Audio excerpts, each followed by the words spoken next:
ایران اور اسرائیل کی خفیہ جنگ۔ ایران اور اسرائیل کے درمیان کشیدگی کئی دہائیوں سے جاری ہے۔ اسے اکثر شیڈو وار کہا جاتا ہے۔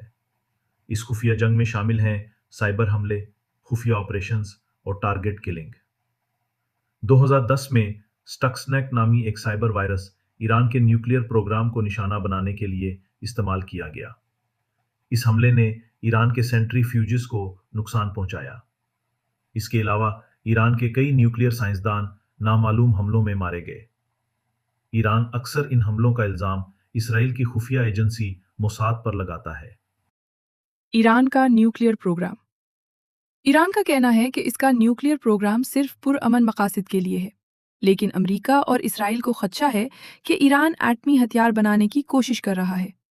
2015 میں ایران اور عالمی طاقتوں کے درمیان ایک معاہدہ ہوا، JCPOA یعنی ایران نیوکلیئر ڈیل۔